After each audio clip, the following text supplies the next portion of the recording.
이렇게 써주면 될 거 아닙니까? 그래프 아무것도 아니죠? 그냥 이렇게 만들어내면. 그러니까 이렇게 그래프도 이해해야 돼.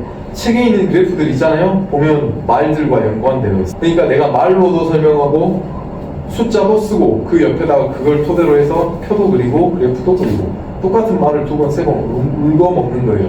그게 시공 기술사 답안입니다. 그게 표준 답안이에요. 모범 답안이고.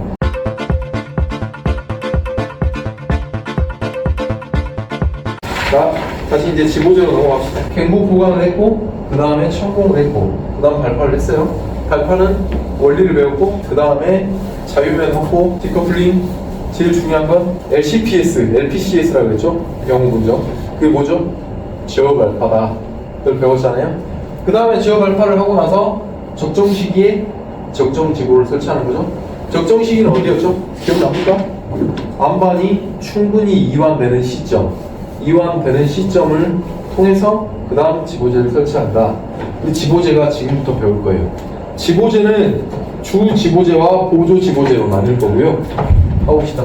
주 지보제는 우리가 가장 많이 설치하는 지보제가 주 지보제예요. 주 지보제는 총 3가지로 나뉩니다. 3가지가 아니라 4가지가 될 수도 있어요. 우선 3가지만 나눌게요. 저기 있는 라이닝, 인버트 이런 것들은 지보제라고 안 보니까 그냥 추가적으로 하는 그냥 공사 행위니까 빼고 지보제만 숏크리트, 버폴트, 그 다음에 스틸링 이렇게 있단 말이죠. 이게 주 지보제고요. 그 다음에 보조 지보제가 있어요. 보조는 아까 전에 갱부 보강을 했을 때 맨 위에 있던 파이프 루프 스프링이 있어요. 그 다음에 강관 다단 그라우팅이 있단 말이죠. 이렇게 나누는데 중요한 건 주 지보제예요. 보조 지보제는 어떨 때 쓰냐면 모함의 상태가 안 좋을 때, 갱부 후일 때, 용수가 많이 나왔을 때, 터널의 유지가 힘들 때 보조적으로 설치하는 겁니다. 메인은 뭐다? 주지보제. 그래서 문제 출제 비율도 주지보제가 굉장히 많이 나오고 주지보제에서도 핵심은 얘입니다. 콘크리트의 답은 뭐라고 제가 알려드렸죠? 재배시 콘크리트의 답은 뭐다? 재료 배합 시공. 숏크리트는요 콘크리트예요. 그래서 재료 배합 시공이 제일 중요합니다. 얘도 똑같아요. 콘크리트의 답을 따라가는 거예요. 자, 봐보시면 숏크리트부터 먼저 배울 거예요. 보조 지보제라고 했는데 왜 이걸 보조 지보제라고 썼냐면 개념이 되게 어려운데 말장난인데 이건 주지보제입니다. 안반이 주지보제다라는 가정하에 이걸 보조 지보제라고 자꾸 우기는 학자들과 교수님들이 많으세요. 적정 시기에 적정 지보를 설치하잖아요. 그러면 적정 시기가 언제입니까? 모함이 이완됐을 때잖아요. 모함이 이완됐으니까 모함이 적정 시기에 적정 지보제의 비율을 따지자면 6대4예요. 6대4. 모함이 40%, 지보제가 60%의 상태예요. 그러면 주지보제가 어디입니까? 모함이잖아요. 40% 받아주고 있으니까. 그럼 얘가 보조 지보제가 되는 거잖아요. 60%밖에 안 받으니까. 그죠? 그런 논리로 자꾸 우기신다고. 그럼 이 보조 지보제를 설명을 할 방법이 없어. 모함을 지보제로 보기에는 무리가 있어요. 그래서 공학적으로는 알겠는데 의미는 알겠다. 근데 그게 지보제로서의 시설은 아니잖아요. 우리는 시설물을 배우는 거니까 의미만 아신대요. 왜냐면 면접을 보러 갔어요. 그러면 나툼 터널의 주지보제가 뭐예요? 라고 물어보는 거는 이거를 물어보는 게 아니라 그런 개념을 설명하기를 원하는 거예요. 그렇게 물어본다면 어떻게 답할 겁니까? 이거 3개입니다 라고 답할 겁니까? 심심하게? 그렇게 하면 원하는 답안은 아닐 거 아닙니까? 우선 주지보제는 이거 3개인데 실질적으로 안반이 나툼 터널의 원리가 적정 시기에 적정 지보제를 설치하는 게 원리이기 때문에 안반이 40%의 응력을 받고 지보제가 60%를 받으니 주지보제가 안반으로 볼 수도 있습니다 라고 설명을 하면 되잖아요. 그럼 모든 걸 다 설명해 줬잖아. 그러면 이럴 거로 알아서 학교 간다고 점수 딱 주고 센스가 있어야 돼. 자, 이제 숏크리트부터 배워봅시다. 숏크리트는요 종류가 크게 건식과 습식 있어요. 건식과 습식. 숏크리트는 우선 뿜어 붙이는 데 원리가 있는 거고요. 뿜어 붙이는 데. 왜냐? 봐보세요. 터널이 이렇게 있으면 터널이 이완이 돼. 안쪽으로 계속 이렇게 말린단 말이에요. 이렇게 말리다 보면 균열이 발생해요. 균열이 발생을 하면 어떻게 됩니까? 그 균열을 따라서 확장되는 균열이 계속 발생돼요. 우리는 그걸 진행성 파괴라고 합니다. 또 발파를 하면서 하다 보니까 어딘가가 이렇게 와꾸가 안 맞아. 이런 데들은 더 취약하게 이렇게 이완이 될 거란 말이죠. 발파를 하면서. 그래서 이런 면들을 다 채우고 안반 이완이나 아칭 이펙트, 시그마 세타 이 방향으로 응력을 전이시키기 위해서 여기 목적 써져 있어요. 이완을 방지하고 하중을 분담하고 응력을 집중을 방지한다. 이 세 가지 원리를 하기 위해서 숏크리트를 하는 겁니다. 시공의 순서는요, 시공의 순서는 이렇게 돼요. 락볼트를 먼저 하고요, 그 다음에 숏크리트를 칠하고 스틸립을 하든지, 아니면 락볼트를 하고 스틸립을 하고 숏크리트를 하든지, 맨 나중에 가요. 숏크리트가 스틸립이 없을 경우에는 맨 나중에.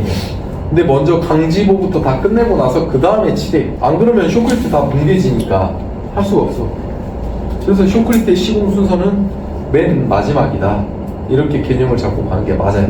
근데 숏크리트가 제일 중요하니까 먼저 설명하는 것 뿐입니다. 이런 원리로 인해서 숏크리트를 설치하는데, 숏크리트는 건식과 습식이 있다. 건식은 어떨 때, 습식은 어떨 때?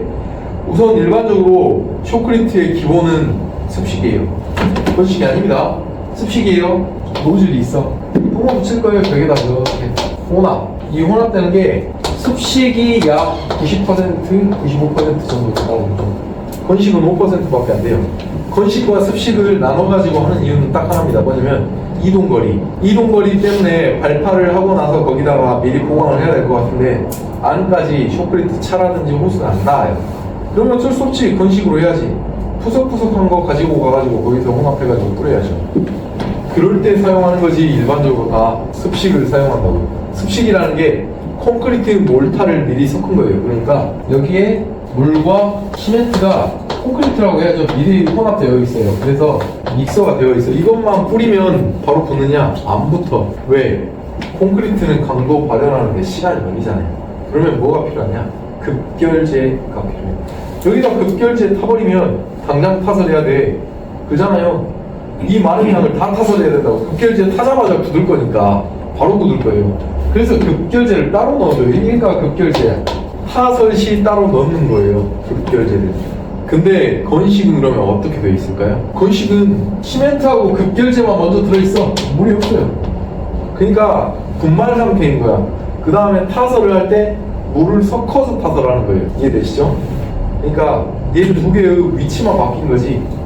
근데 이 바뀌면 크게 문제가 발생되죠. 왜? 건식 같은 경우에는 잘 안 붙어요. 그러니까 손실률이 엄청나게 높아요. 그럴 수밖에 없잖아요. 태생적인 한계가. 미리 말아놔야지 균질하게 말아져 있을 거 아닙니까? 시멘트로 이렇게 돌려야지 말아져 있을 거 아닙니까? 지금 순서가 바뀌면 잘 안 될 건데 부득이하게 그렇게 한다. 이 정도만 이해하면 돼요. 봐보세요. 굵은 골재의 최대 치수가 16mm 이하죠?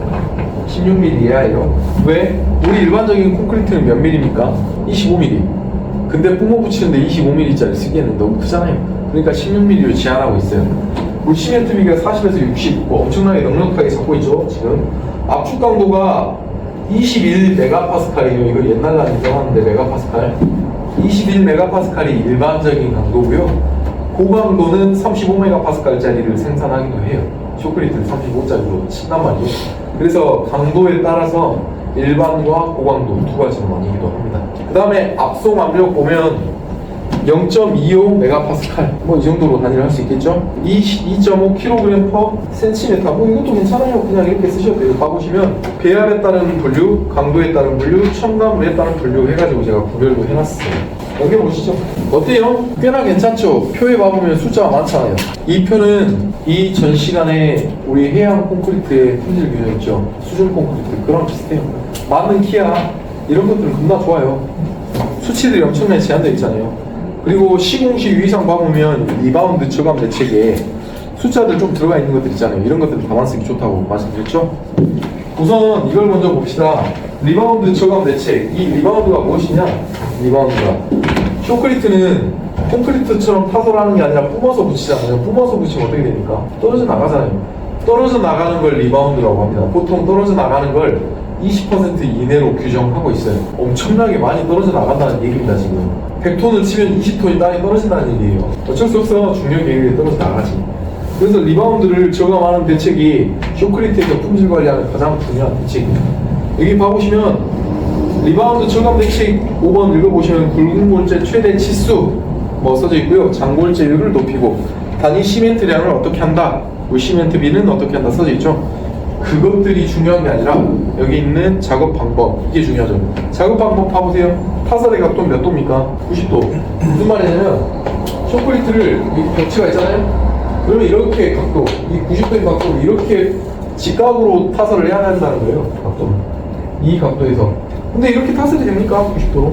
위는 어떻게 뿌려요? 그냥 쓰세요. 타설 거리는 얼마죠? 1m 정도 이력거리예요. 이격거리 봐보세요. 여기서 이 정도 거리예요. 그러니까 작업자가 여기서 품어야지 가까이 간다거나 뒤로 가면 일관도가 더 커진다 뭐 이런 거예요.